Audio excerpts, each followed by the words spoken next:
Management quota में eligibility criteria क्या है जिससे हम एडमिशन ले सकते हैं, बिकॉज यहाँ पर 2024 का जो ब्रोचर है एडमिशन का उसमें अभी पूरी डिटेल्स नहीं आई है और स्टूडेंट्स को ये बहुत ज्यादा सवाल आ रहा है।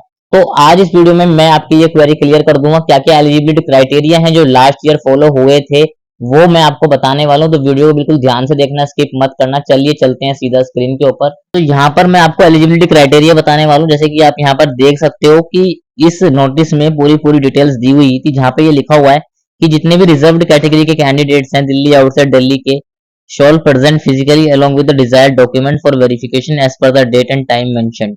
तो जो भी रिजर्वेशन वाली कैटेगरी है उसमें आपको ये ध्यान रखना है कि हमेशा आपके पास डॉक्यूमेंट होने चाहिए और अपडेटेड डॉक्यूमेंट्स होने चाहिए। जैसे कि अभी इस साल 30 मार्च 2024 के बाद आपके अगर डॉक्यूमेंट्स अपडेटेड हैं तो आप यहाँ पर अप्लाई कर सकते हो किसी भी रीजन में एडमिशन लेने के लिए, चाहे वो मैनेजमेंट कोटा के थ्रू आप लोग ले रहे हो, चाहे वो नॉर्मल काउंसलिंग के थ्रू आप लोग ले रहे हो।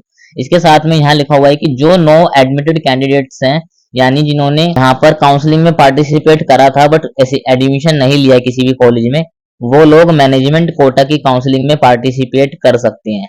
तो वो लोग पार्टिसिपेट कर सकते हैं जिन्होंने अभी तक किसी भी कॉलेज में एडमिशन नहीं लिया था काउंसलिंग के थ्रू, वो लोग इसमें पार्टिसिपेट कर सकते हैं। ये चीज आपको क्लियर हो गई होगी। तो इससे जो ये आपका सवाल उठ रहा था कि हम काउंसलिंग में पार्टिसिपेट करेंगे तो क्या मैनेजमेंट कोटा में हम पार्टिसिपेट नहीं कर पाएंगे, तो आप लोग काउंसलिंग में पार्टिसिपेट कर सकते हो। बट आपने अगर कोई कॉलेज ले लिया है, वहां पर एडमिशन उसमें ले लिया है, तो आप लोग मैनेजमेंट कोटा में अप्लाई नहीं कर पाओगे। ये चीज का आपको ध्यान रखना होगा।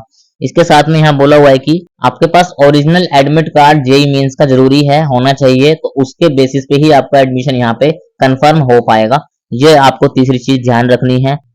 अब यहाँ पर एक और चीज बोली हुई है आप लोगों से कि अगर आपके यहाँ पर जो चौथी चीज है यहाँ पर ये है कि आप लोगों ने जेई मेंस का जो एग्जाम है, जो क्वालिफाइंग एग्जामिनेशन है, उसमें आप बैठे हो, उसमें क्वालिफाई किया है, आपने नहीं किया हुआ है, वो उससे मतलब नहीं है। आपने अगर वो एग्जाम दिया है, आपकी कितनी भी परसेंटाइल है और आप 12th क्लास में 55% जो एग्रीगेट होते हैं उसका मार्क क्लियर कर चुके हो, तो आप लोग यहाँ पर अप्लाई कर सकते हो। इसके बाद यहाँ पर एक और चीज बोली हुई है कि अगर आपके 12th क्लास में दो स्टूडेंट्स के मार्क्स सेम हो जाते हैं, उस केस में ये लोग यहाँ पर जिसके ज्यादा मार्क्स हैं मैथमेटिक्स में उसको मौका देंगे एडमिशन लेने का पहले। तो ये आपकी इंपॉर्टेंट चीज है। अगर इस केस में भी दोनों के मार्क्स सेम होते हैं तो जिसमें फिजिक्स के मार्क्स ज्यादा हैं उसको मौका मिलेगा। अगर उसमें भी सेम हो जाता है तो केमिस्ट्री के मार्क्स ज्यादा हैं उसको मौका मिलेगा।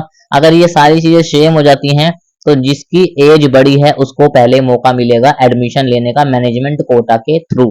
ठीक है, ये है आपके सारे एलिजिबिलिटी क्राइटेरिया। अगर आप काउंसलिंग सपोर्ट चाहते हो तो डिस्क्रिप्शन में आपको फॉर्म मिल जाएगा, वो फॉर्म आप फिल करके काउंसलिंग सपोर्ट ले सकते हो। और यूजर नेम इंस्टाग्राम को दिख रहा होगा, आप वहां पे मेरे से फ्री में जो भी आपके सवाल हैं वो पूछ सकते हो। कोई जेन्युइन क्वेरीज हैं तो मैं उसका जरूर से रिप्लाई करता हूँ, वहां पे एक्टिव हूँ। और काउंसलिंग से रिलेटेड भी कोई भी आपको सवाल है तो आप पूछ सकते हो, यूजर नेम आपको शो हो रहा होगा।